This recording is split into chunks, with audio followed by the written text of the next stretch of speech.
Indians نے بھی کم بہادری سے کام نہیں کیا. یہ بات نہیں ہے کہ وہ ایسے تھی نا, ہماری تو پلاننگ نہیں تھی نا. پلاننگ تو ہماری ہونی چاہیے تھی, شروع تو ہم نے کیا تھا.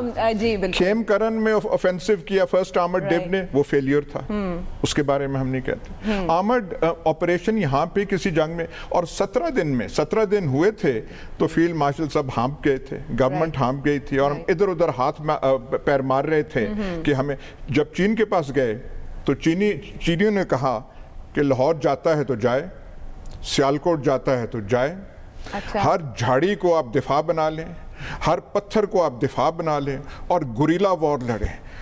وہ لانگ مارچ اور چیئرمین ماؤ کہاں اور یہاں کے جو ہائی کمانڈ کہاں تھی, انہوں نے کہا, وہ روس نے پھر آ کے بیچ میں وہ کیا, ہم نے پھر اوپر افسانے کر دیے. لیکن جو آپ نے بات کی کہ جب ہوا, جو قوم کا جذبہ تھا اس میں کوئی شک کی بات نہیں ہے, لیکن وہ جذبہ جو ہے اس بغیر سوچی سمجھی ہوئی پیش قدمی کے, وہ جذبہ ہم نے ضائع کر دیا. سلمان صاحب آپ کے کیا خیالات ہیں, نقصان ہوا؟ دیکھیں عائشہ ایاز صاحب نے وہ ساری ٹیکنیکلٹیز بتائی ہیں, اور آخری بات جو ہے کہ اس میں کوئی شک نہیں کہ ہمارے جوانوں کا, ہمارے جونیئر افسران کا ایک جذبہ اور ولولہ. اس وقت ہم میں نیوکلیر پاور نہیں تھے, اس کا مطلب کوئی نہ کوئی چیز تو موجود تھی. اور سب سے اہم بات ہوتی ہے کہ جنگیں بھی جو ہیں وہ فورسز نہیں لڑتی, وہ قوم پیچھے کھڑی ہوتی ہے. اور آج آرمی چیف کا جو خطاب ہے اس میں یہی بات کی گئی ہے. ایک طرف جہاں اس تاریخ کو ایک تاریخ کا لازوال باب قرار دیا گیا ہے, وہاں ایک کمپیریزن کیا گیا ہے کہ اس وقت بھی انہوں نے جو کچھ کیا تھا تو ہم نے اپنے سے 5 گنا بڑی فوج کو دندان شکن جواب دیا تھا. آج کی صورتحال کیا ہے؟ دیکھیں, آپ نے جو آپ کا ٹاپک ہے کہ جی اس کے تقاضے کیا ہیں, کہ اس وقت قوم میں اتنی پولرائزیشن نہیں تھی, اور پہلا موقع ایسا آیا جس میں ہماری فوج نے اگریسو سٹانس لیا اور قوم ان کے پیچھے کھڑی تھی. اور میں سمجھتا ہوں کہ آج کی صورتحال میں ہمیں یہ حقیقت تسلیم کرنی چاہیے کہ ایک طرف ہم نیوکلیئر پاور ہیں, اور دفاعی اعتبار سے ہماری اہمیت اور حیثیت شاید پاکستانیوں کو اتنا نہ پتہ ہو جتنا ان کو پتہ ہے, جو دشمن کو پتہ ہے. اس لیے اب وہ اوپر سے وار نہیں کرتا, اب وہ وار کرتا ہے, وہ جو دہشت گردی, شدت پسندی اور اس کے علاوہ تخریب کاری. یہ مودی صاحب نے بلوچستان کا ذکر کیا تھا, کراچی کے اندر جو کچھ ہوتا رہا تھا. میں سمجھتا ہوں کہ دفاعی امور کے سب سے اہم تقاضے یہ ہیں کہ کچھ ایشوز پہ جب میں ہمیشہ ایک بات کرتا ہوں کہ ہمیں آج پاکستان کے اندر یہ بات بڑی حقیقت ہے کہ وہی چیلنجز درپیش ہیں کہ وہ جس ایجنڈے کی بنیاد پر برسر اقتدار آئے ہیں کہ یہ جو 5 اگست کا کشمیر کا واقعہ اس کے ایجنڈے کا حصہ تھا. پھر اس نے کہا کہ جی ہم آزاد کشمیر پہ, لیکن میں سمجھتا ہوں کہ آج اگر ہماری فوج جذبے اور حوصلے کے ساتھ کھڑی ہے تو قوم کے اندر بھی یہ جو انتشار خلفشار ختم ہونا چاہیے, ایک اتحاد اور یکجہتی کی فضا. اگر ہم ایک قوم ہیں تو میں سمجھتا ہوں کہ کوئی اس میں ڈرنے کی اور خوف کھانے کی ضرورت نہیں ہے. اور جہاں پر عسکری حوالے سے ہمیں مضبوط ہیں, وہاں جب تک ہمارے اندر جو ہے ایک یکجہتی کی فضا قائم ہوگی تو یقیناً نہ بھارت اس طرح کی کوئی جرت کرے گا, اور دفاعی اعتبار سے ہم خود انحصاری کی منزل پر پہنچے ہیں. عائشہ, میں ہمیشہ یہ بات کہتا ہوں کہ جب تک قومیں اور ملک معاشی حوالے سے مضبوط نہیں ہوں گے, اقتصادی حوالے سے مضبوط نہیں ہوں گے, اس وقت تک ہمارا دفاع اور بہت ساری چیزیں ایسی ہیں جس کے آگے سوالیہ نشان کھڑا ہے. لیکن پھر میں آخری بات یہ کہتا ہوں کہ آج کے دن کا تقاضا یہی ہے کہ ہم اپنے اندر اتحاد اور یکجہتی قائم کریں, جو انتشار اور خلفشار کی کیفیت ہے وہ ختم کریں, اور کچھ معاملات پر سیاست نہیں ہونی چاہیے, جس میں سب سے اہم بات جو ہے وہ پاکستان کی بقا اور سلامتی کی. یہ نکات بالکل ٹھیک ہے, یہ پاکستان کے پوائنٹ آف ویو سے پروفیسر صاحب بات ہو رہی ہے, لیکن جس کے ساتھ یہ جنگ ہوئی تھی اگر ہم اس کے پوائنٹ آف ویو سے اس وقت کے لحاظ سے بات کریں تو بڑا زوم تھا انڈیا کو کہ جو عالمی طاقتیں ہیں وہ اس کی مدد کو آئیں گی, اور وہ 72 گھنٹوں کے اندر اندر لاہور یا مغربی پاکستان پر قابض ہو جائے گا. پھر یہ جو تاثر ہے اس کا یا جو اسے زوم تھا, یہ کیسے پاش ہوا؟ گلوبل پاس نے تب کیا کردار ادا کیا؟ دیکھیے, وہ ایک تصور تھا ہندوستان کا, کیونکہ ہندوستان پہ کشمیر کے اندر بڑا سخت پریشر بلڈ ہو گیا تھا اور پاکستان کی فورسز لائن آف کنٹرول سے آگے ایڈوانس کر گئی تھی. تو اس کی وجہ سے پھر ہندوستان نے اس پریشر کو کم کرنے کے لیے کشمیر کے اندر انٹرنیشنل بارڈر جو ہے وہ کراس کیا تھا لاہور کے اندر، اور پھر سارے آپ کے انٹرنیشنل بارڈر پہ جو وہ جنگ جو ہے وہ ہوئی ہے۔ اس میں ایک بات بڑی واضح ہو گئی تھی کہ انٹرنیشنل کمیونٹی جو ہے وہ جنگ کو پھیلانا نہیں چاہتی، وہ اس کو کنٹین کرنا چاہتی ہے، اور اس وجہ سے بھی انڈیا کے لیے یہ ڈس اپوائنٹمنٹ تھی کہ ان کا خیال تھا کہ پاکستان کو مدد جو ہے غالباً انٹرنیشنل لیول پہ نہیں ملے گی، لیکن اس وقت پاکستان کو ڈپلومیٹکلی یہ سپورٹ ضرور رہی کہ معاملات کو گفت و شنید سے طے کیا جائے، اور بڑی طاقتوں نے یہی کام جو ہے 17 دن کی جنگ میں کیا کہ سیکیورٹی کونسل کے ذریعے سیز فائر جو ہے وہ کروائی، اور اس کے بعد ایک طویل سلسلہ مسائل اور مشکلات کا ہے۔ لیکن آج جب ہم جو ہے 1965 کے بعد جب 2020 میں بیٹھے ہیں، تو اب ہم ہسٹری کے طور پہ تو 65 کو اس طرح دیکھ سکتے ہیں، لیکن ہمارے لیے لازم ہو جاتا ہے کہ جو قومی سلامتی کے تقاضے جو بدل رہے ہیں وقت کے ساتھ، ان کا ہم مکمل احساس کرتے ہوئے اپنی دفاع کو ایک اپ ڈیٹنگ کرتے رہیں۔ اور میں بڑا کوئکلی صرف چند باتیں آپ کو پوائنٹ کر دوں گا، تفصیل میں جانے کی ضرورت نہیں ہے۔ پہلی چیز جو آپ کی سیکیورٹی کا تقاضا اس وقت ہے 2020 میں 1965 کے تجربے، اور بلکہ آپ کہنا چاہیے 48 کی جو پہلی جنگ تھی ہندوستان کے ساتھ، وہاں سے اگر آپ چلتے ہیں تو پہلا تو یہ ہے کہ جن لوگوں نے قربانیاں دی ہیں، جو شہید ہوئے ہیں پاکستان کے لیے، ان کی شہادت کا جو ہے ہمیں جو ہے عزت اور احترام کرنا ضروری ہے کہ ان کی وجہ سے ہم جو ہے سکون سے، آزادی سے زندگی گزار رہے ہیں۔ اور دوسرا تقاضا یہ ہے کہ ان کی فیملیوں کو بھی اپریشیٹ کرنا ضروری ہے، جو لوگ شہید ہوئے ان کی فیملیز کو اپریشیٹ کرنا، ان کو ریکگنائز کرنا، ان کو جو ہے تعاون مہیا کرنا۔ اور یہ بڑی اچھی بات ہے کہ ہماری جو آرمڈ فورسز ہیں، تینوں سروسز ہیں، وہ شہداء کی فیملی کا خیال رکھتی ہیں حکومت کے تعاون سے۔ تیسرا تقاضا جو ہمارا اس وقت ہے وہ یہ ہے کہ جو کنونشنل اور نان کنونشنل سیکیورٹی ہوتی ہے، جس میں نیوکلیئر اور دوسری چیزیں بھی آتی ہیں، اس میں اپ ڈیٹنگ کی ضرورت ہوتی ہے، ٹیکنالوجی کی اپ ڈیٹنگ ہمیں چاہیے ہوتی ہے، اس طرف توجہ دینے کی ضرورت ہے۔ اور چوتھا فیکٹر جس کو سمجھنے کی ضرورت ہے کہ ماڈرن کمیونیکیشن اور انفارمیشن ٹیکنالوجی کے حوالے سے اب یہ ممکن ہے کہ آپ کا مخالف، آپ کا دشمن بارڈر کراس کیے بغیر بھی آپ کے ملک میں میڈیا کے ذریعے، آپ کے سوشل میڈیا کے ذریعے، کمیونیکیشن ٹیکنالوجی کے ذریعے، پروپیگنڈے کے ذریعے ایک خلفشار پیدا کر سکتا ہے۔ تو یہاں بھی ہمیں اپنے مفادات کو دیکھنا ہے، اور دیکھنا ہے کہ کس طرح سوشل میڈیا کے ذریعے آپ کی مملکت پہ، آپ کی سوچ پہ، آپ کے اداروں پہ اٹیک ہوتا ہے۔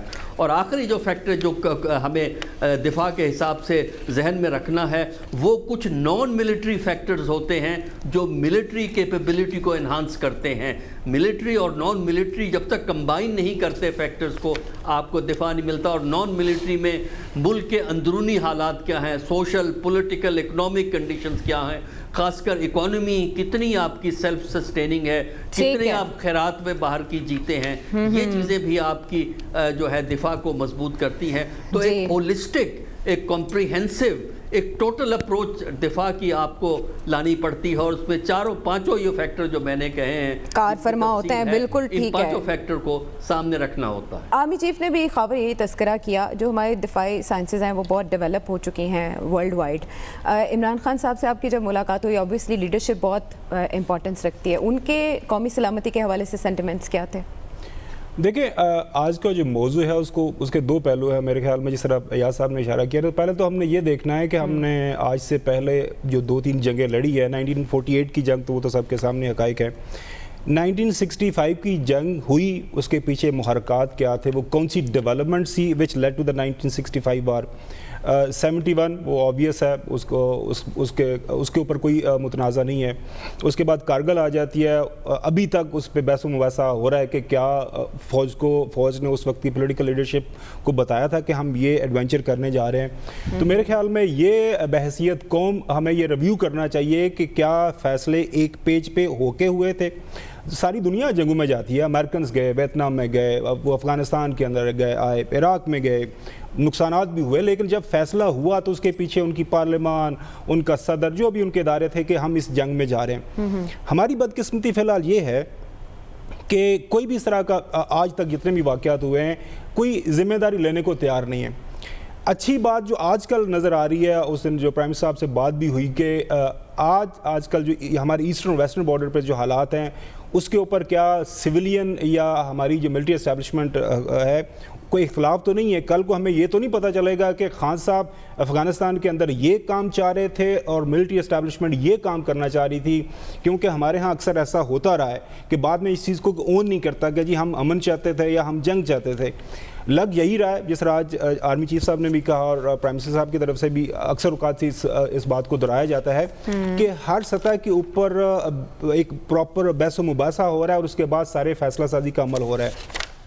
آپ کی ایسٹرن بارڈرز ہیں, ویسٹرن بارڈرز ہیں. آپ چھوٹی سی مثال, جس طرح بالا کوٹ کا واقعہ ہوا, اسلام آباد میں جب یہ ٹینشن چل رہی تھی, 2-3 بلڈ اپ ہو رہا تھا, لوگوں سے ہمارے روابط بھی تھے, luckily I broke the story جس دن ہم نے طیارے گرائے, تو ہمیں جو ایک جو سینس مل رہی تھی کہ ہم جواب دینے جا رہے ہیں اور اس جواب دینے کے پیچھے تمام ہمارے ادارے, وہ سویلین ہوں, ملٹری ہوں, وہ سارے یکسوئی کے ساتھ آگے جا رہے ہیں.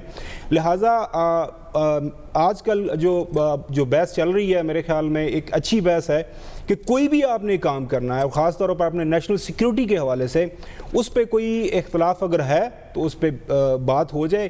بعد میں یہ نہ ہو کہ جی کس نے کیا کیا اور میرا کردار کیا تھا. پرائم منسٹر اور آرمی چیف ایاز صاحب نے مختلف واقعات کا بھی ذکر کیا. تو امید تو یہی ہے کہ پچھلے 73 سالوں کے بعد کچھ چند چیزیں ہم نے سیکھی ہیں اور نیشنل سیکیورٹی کے حوالے سے اب جو یہ اختلاف ہے جو ماضی میں رہا ہے وہ اب ہمیں نظر نہیں آتا. اچھا, کرنے کے کام تو پروفیسر صاحب نے بتا دیا. خاون ایک اور نقطہ 1 پیج کا کہ جب اس طرح کے وقت آتا ہے تو لیڈرشپ کی کتنی ویلیو ہوتی ہے, اس کا یکسو ہونا کتنا ضروری ہے. ایاز صاحب, ایک تو میں بات کہتا ہوں, میرے کوسمیٹ ہیں کرنل فرق شاہ, وہ انفنٹری میں رہے, کشمیر میں رہے, بعد میں ملٹری آٹیشے کے. انہوں نے مجھے میسج بھیجا ہے کہ حاجی پیر 65 میں انڈیا نے کیپچر کیا تھا, لیکن فورسز اگریمنٹ کے بعد وہ واپس مل گیا تھا. تو کریکٹ, ہاں جی, اس پہ وہ ہمارے ٹورزم بالکل وہاں ہوتا رہتا ہے. ان کی نالج مجھ سے زیادہ ہے, پر میں ابھی تک میرے خیال میں وہ حاجی پیر کے بارے میں کنفیوز ہوں. آپ جائیے گا, وہ سائٹ بہت اچھی ہے, ہی نوز مور. تو انہوں نے یہ مجھے کریکٹ بہت اچھی ہے. جی دیکھیے, 65 وار کا جو بنیادی لیسن یہ ہے کہ جنگوں میں مت جاؤ جب تک آپ کلیئر نہ ہو کہ آپ حاصل کیا کرنا چاہتے ہیں, آپ کے اہداف کیا ہیں, کیا آپ کرنے جا رہے ہیں. جی 65 وار بعد میں ڈیولپ ہوئی, شروع ہم نے وہاں سے کیا, پر وہ جیسے آپ سلیپ واک نہیں کرتے رات کو, جو آپ سوتے ہوئے چلتے ہیں, آپ کو سمجھ نہیں آتا. ہمارے ساتھ یہ وہاں پہ ہوا تھا. اور یہ جو تھا, یہ جو یہاں پہ کہا گیا ہے کہ 5 گنا زیادہ, تب 5 گنا زیادہ والی بات نہیں تھی, تب تقریباً پیرٹی تھی. اور اگر زوم تھے تو وہ زوم ہمارے تھے, کیونکہ 47 سے لے کے بعد میں ہم نے اپنے ذہنوں میں بٹھایا ہوا تھا کہ ایک مسلمان 10 ہندوؤں کے برابر ہے. اور ایز اے رول, یہ ایوب خان نے ایک اپنے وہ ڈائریکٹو میں لکھا کہ ایز اے رول ہندو جو ہے زیادہ وہ سہ نہیں سکتا. 65 کا وہ ہو گیا, اور پھر ہم اس کے بعد جب 17 دن ہوئے تو ہم نروس ہو گئے تھے. 71 کی جو وار تھی, جو اس 65 وار کے بعد جو کمزور ہوئے ایوب خان اور ایک ایسا ہنٹا ان پاور آیا, مطلب وہ عجیب ہی نرالا قسم کا ہنٹا تھا. صرف اگر عیاشیوں تک ہی رہتا تو میرا خیال پاکستان بھی اچھا رہتا. انہوں نے عیاشیاں بھی کی اور پھر سیاستدان بھی بننے کی کوشش کی. سیاست کے میدان میں مارے گئے. جب انہوں نے 1970 کا الیکشن کا اعلان کیا بغیر سوچے ہوئے کہ کانسیکوینسز کیا ہوں گے, کون سی ہوائیں اور آندیاں ایسٹ پاکستان میں چل رہی ہیں, کوئی اس کا ادراک نہیں تھا.